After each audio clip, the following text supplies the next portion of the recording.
మనం స్పీడ్ గా బండి మీద పోతున్నప్పుడు ముందట సడన్ గా స్పీడ్ బ్రేకర్ ఉంటే ఎంత పరిశాన్ అయితముల్లా.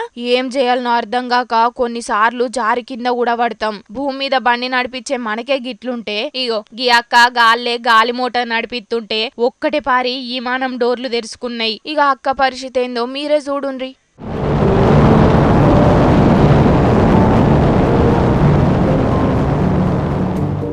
వామ్మో, గంత గాలిలా ఏం చేయాలనో అర్థం కాక బగ్గనే తిప్పలు పడి మెల్లగా గాలి మోటార్ ను మళ్ళా సేఫ్ గా ల్యాండ్ చేసింది. నెదర్లాండ్స్ లో జరిగింది ఇది. అయితే టేక్ ఆఫ్ చేసే ముందుగాల అన్ని చక్కగా ఉన్నాయో లేదో చూసుకోలేదట. ఇక గాలి మోటారు గాల్లకు పోయినాక సడన్ గా డోర్లు తెరుచుకునే వరకు మస్తు గుబులు పడ్డదట. పెద్ద పెద్ద సప్పుళ్ళు బగ్గ గాలొచ్చే వరకు అక్కకు గాలి వీల్చుకొని కూడా తిప్పలైందట.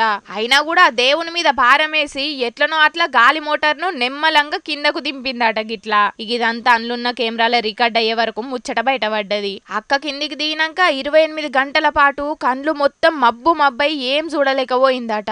అక్క కిస్మత్ మంచిగుండి ఏం కాలేదు గాని, లేకపోతే అక్క పానాలు గాల్లే కలిసిపోయేటి అని కామెంట్లు పెడుతున్నారు చాలా మంది.